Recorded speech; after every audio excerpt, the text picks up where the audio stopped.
다양한 사람들이 함께 모여 사는 것을 합창에 비유하여서 쓴 글이 있습니다. 이혜인의 향기로 말을 그는 꽃처럼이라고 하는 책에서 일부를 그대로 인용하여서 읽어드립니다.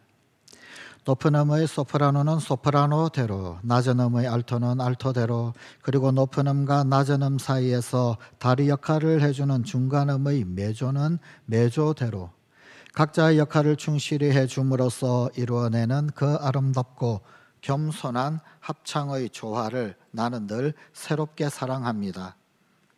다른 파트가 솔로를 하는 동안은 잠시 호흡을 가다듬고 쉴 수 있으나 절대로 방심할 수 없는 긴장감을 합창에서 배웁니다. 자기 차례가 올 때까지 고요하고 참을성 있게 깨어있는 기다림과 인내를 합창에서 배웁니다. 다른 이의 목소리에 조심스레 귀를 기울이는 예민함과 지혜를 합창에서 배웁니다. 목소리가 빼어나도 혼자서만 튀지 않고 다른 이와 맞추어가는 겸손과 양보를 합창에서 배웁니다. 그러나 여러 사람의 개성 있는 목소리들이 서로 다르면서도 한 목소리로 아름다운 조화를 이룰 때까지는 얼마나 고된 연습과 훈련을 거듭해야 하는지요.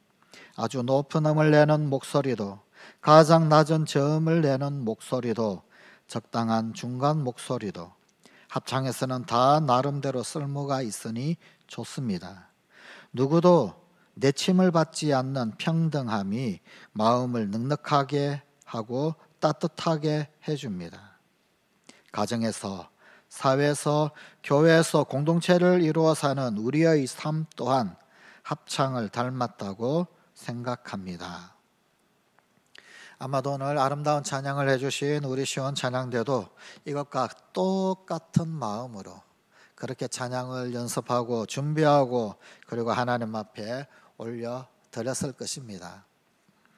이러한 신령한 합창은 초대교회 때나 혹은 지금 이 시대를 살아가고 있는 우리의 이 시대나 변함없이 공동체를 이룸에 있어서 참 중요한 요소, 아니 어쩌면 가장 중요한 요소일 것입니다. 오늘 우리에게 주신 하나님의 말씀은 교회론적 관점 가운데서 영적 은사를 설명하고 있는 말씀입니다. 1세기의 고린도 교회는 예배 중에 나타나는 성령의 다양한 현상들이 있었습니다. 이것을 일컬어서 오늘 본문 1절은 신령한 것에 대하여 라고 표현을 하고 있는 것입니다. 문제는 이러한 현상들이 예배를 무질서하게 만들더라라는 것입니다. 그 예를 고린도전서 14장에서 이야기하고 있는데 예배 중에 갑자기 그 누군가 성령의 감동이 되었다라고 방언을 말하기 시작합니다. 물론 오순절 성령 강림 때처럼 기도할 때, 기도 시간에 서로 합심하여 기도할 때 방언을 말하면 각자의 방언을 말하면 그것은 성령께서 주신 것이니 별 문제가 없을 것입니다. 오순절 성령 강림도 그러했었습니다. 그런데 문제는 예배 때입니다. 예배 때 설교를 하고 있는데 갑자기 방언을 하는 것입니다. 다른 그 누군가가 대표로 기도를 하고 있는데 혹은 아니면은 찬송을 하고 있는데 여기서도 방언을 하고 저기서도 방언을 하는 것입니다. 한 사람이 방언하면 괜찮은데 또 거기에다 대고 그것도 물론 괜찮지는 않지만 또 거기에다 대고 또 다른 누군가 나도 영에 감동되었다라고 하면서 또 저기서도 방언을 막 말하더라라는 것입니다. 그런데 그 뜻을 도통 알 수가 없습니다. 게다가 처음 교회에 온 사람들, 그들은 도통 무슨 말인지 모를 말을 그야말로 마치 엑스타시에 젖은 듯 그렇게 내뱉는 모습을 보고는 그만 혼란이 가중됩니다. 그래서 고린도전서 14장 24절은 이렇게 기록하고 있습니다. 그러므로 온 교회가 함께 모여 다 방언으로 말하면 알지 못하는 자들이나 믿지 아니하는 자들이 들어와서 너희를 미쳤다 하지 아니하겠느냐. 또 예배 중에 영이 임했다라고 하면서 갑자기 예언을 합니다. 그런데 또 다른 사람에게도 감동이 임하여 서로 예언을 합니다. 이런 것이 혼돈되고 무질서하게 되어서 성경은 반복되게 질서를 강조합니다. 고린도전서 14장 33절입니다. 하나님은 무질서의 하나님이 아니시요 오직 화평의 하나님이시니라. 또 고린도전서 14장 40절입니다. 모든 것을 품위 있게 하고 질서 있게 하라.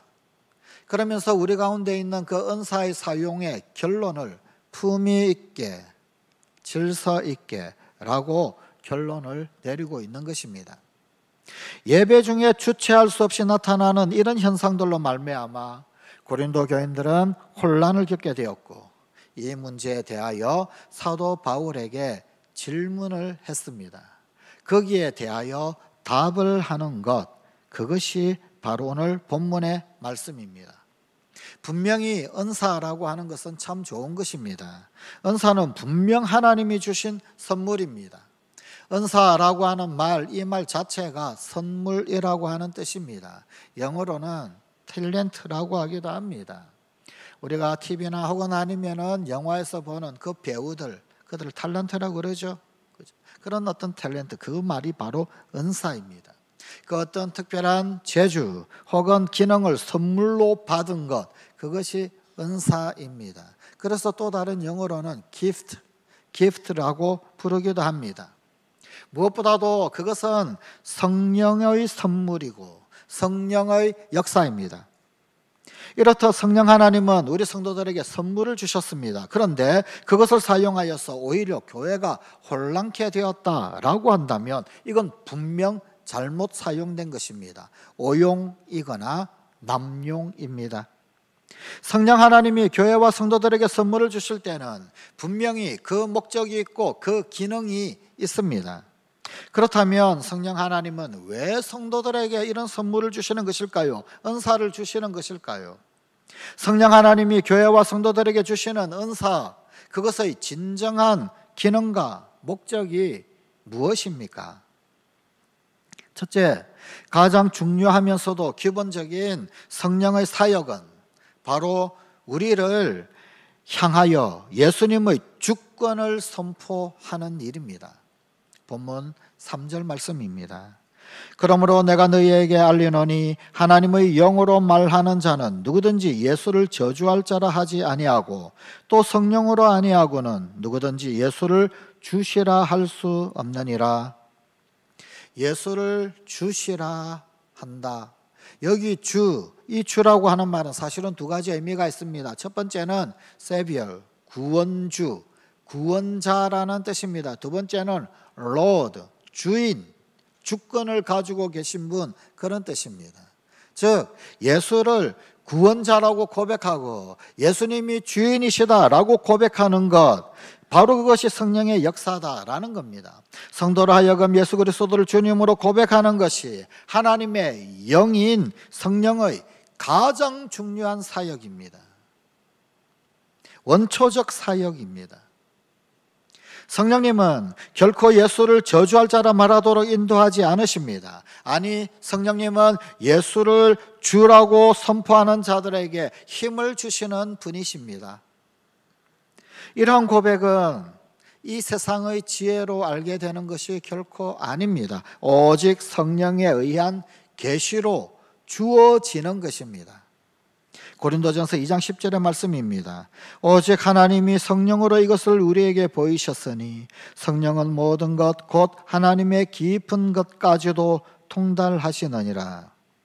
그러므로 그 은사가 어떤 종류의 은사든 무슨 은사든 성령의 은사는 하나님의 주권을 선포하고 드러냅니다.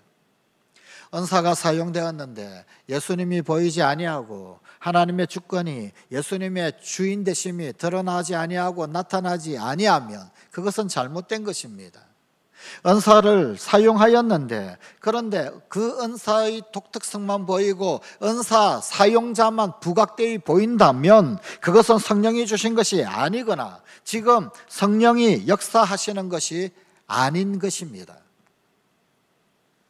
둘째, 성령의 역사를 통해 나타난 다양한 은사, 직분, 사역, 이런 것들은 교회의 유익이라고 하는 동일한 목적, 교회의 유익이라는 똑같은 목적을 가지고 있습니다. 본문 7절 말씀입니다. 각 사람에게 성령을 나타내심은 유익하게 하려 하심이라.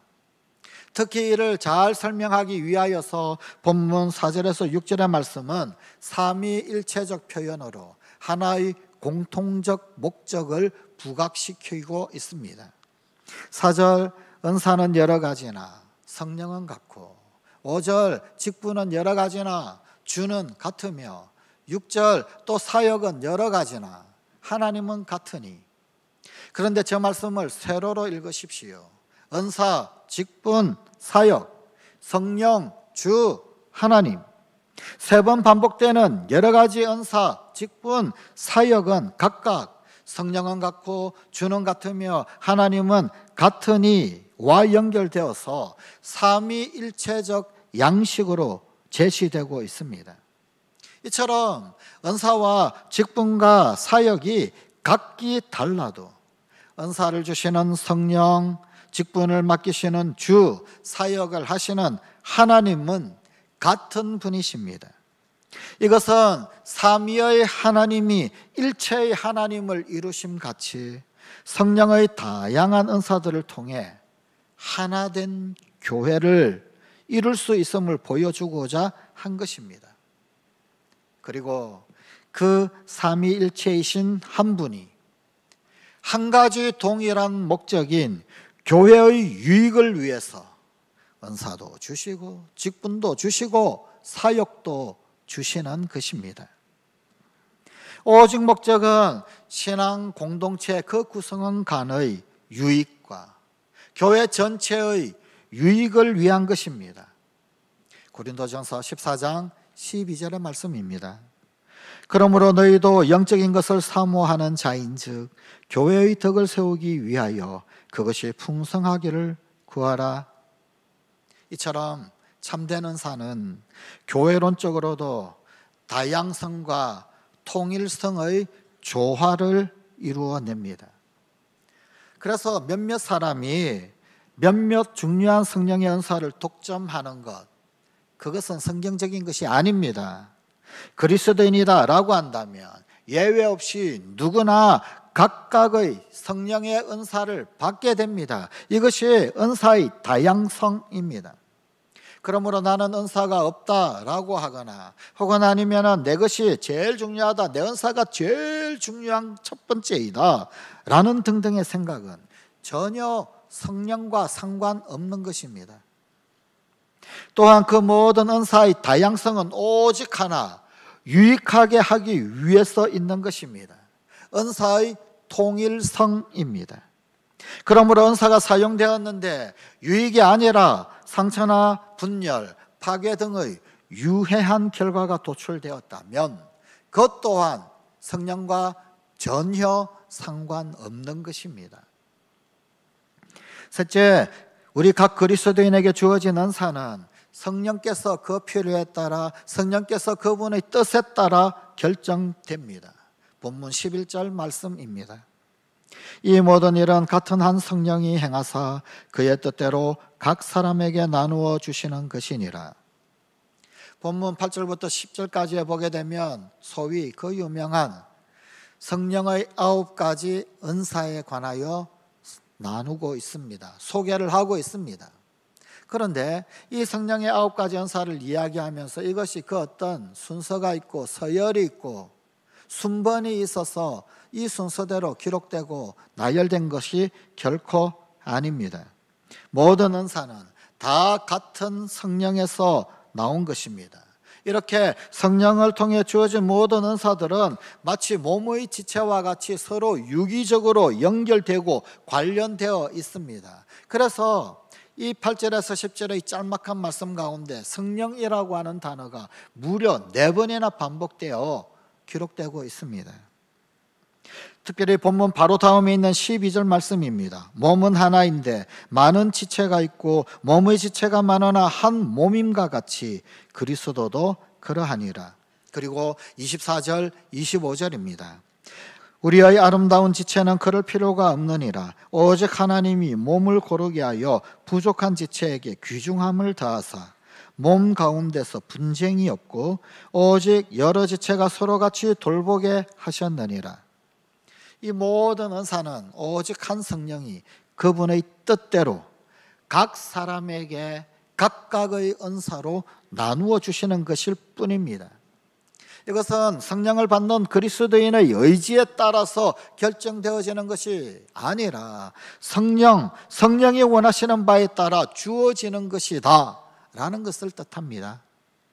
따라서 은사를 받은 성도, 은사를 받은 그리스도인들이 그 은사를 자랑하거나 혹은 아니면은 다른 은사를 무시할 권리 혹은 이유는 전혀 없습니다. 오직 교회의 유익을 위하여 그리고 서로 섬기는 일에 바르게 사용해야 할 일만 남아 있습니다. 이처럼 아무리 뛰어난 은사가 있다 해도 교회의 하나됨을 해치고 교회의 덕을 세우지 못한다면 그것은 성령이 주시는 은사가 아닙니다. 성령의 역사는 분리나 차별이 아닌 연합하는 것입니다. 교회를 하나님의 뜻에 따라 세워가게 하는 힘이요 능력입니다. 교회의 하나됨을 끊임없이 추구하게 하며 공동체의 유익을 생각하게 하는 것이 곧 성령의 능력입니다. 70년 전 우리 춘천 성광교회를 하나님께서 이 땅 가운데 세우신 것도 유익을 위함 때문입니다.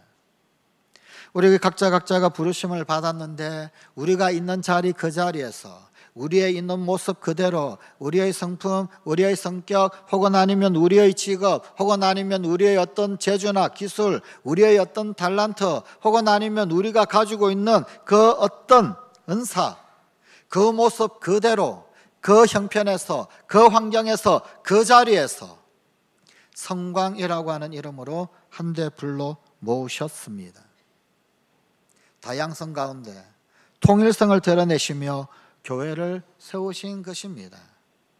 뿐만 아니라 이것은 형편이나 지리 혹은 물리적 위치의 다양성뿐만 아니라 시간적 다양성까지도 포함이 되는 것입니다. 1950년대든 아니면 오늘 우리가 살아가고 있는 이 2020년대든 다양한 시간, 다양한 시간적 흐름 그 가운데서 오직 유익을 위하여 그 시간에 그 시대에 우리 각자를 성광이라고 하는 이름으로 교회로 부르신 것입니다. 그러므로 오직 유익을 위함, 오직 덕을 세우고 오직 유익을 위하여 우리 각자의 모든 은사는, 우리의 모든 시간은, 우리의 모든 시대는, 우리의 모든 환경은, 우리의 모든 지리적 위치는 사용되어야 합니다. 서론에서 소개한 이혜인님의 글은 합창을 할 때처럼 이라는 기도시로 끝을 맺고 있습니다. 이 시를 낭독함으로 말씀을 맺고자 합니다. 오늘도 저에게 새날을 주시니 감사합니다. 삶의 무대 위에 다시 한번 저를 세워주시니 감사합니다. 합창을 할 때처럼 이기심을 버리고 절제하는 기쁨으로 매일을 살게 해 주십시오. 합창을 할 때처럼 다른 사람들을 존경하고 그들의 소리와 행동에 귀 기울이는 사랑의 인내를 실천하게 해 주십시오. 합창을 할 때처럼 틈새의 침묵을 맛들이면서 때를 기다릴 줄 아는 겸손을 배우게 해 주십시오. 그리고 무엇보다 즐겁게 노래하는 마음으로 삶의 길을 걷게 해 주십시오. 기도하십시다. 하나님, 오직 교회의 하나됨을 끊임없이 추구하게 하며 공동체의 유익을 생각하게 하는 그 이유로 우리를 다양함 가운데 하나로 통일되게 성광이라는 이름으로 모이며 교회를 이루게 하신 줄 이제 또다시 분명히 깨달아 알아 우리 하나님 앞에 참으로 신령한 합창을 올려드려 영광 드리는 우리 사랑하는 모든 성관 가족들이 되게 하여 주시옵소서. 예수님 이름으로 기도드리옵나이다. 아멘.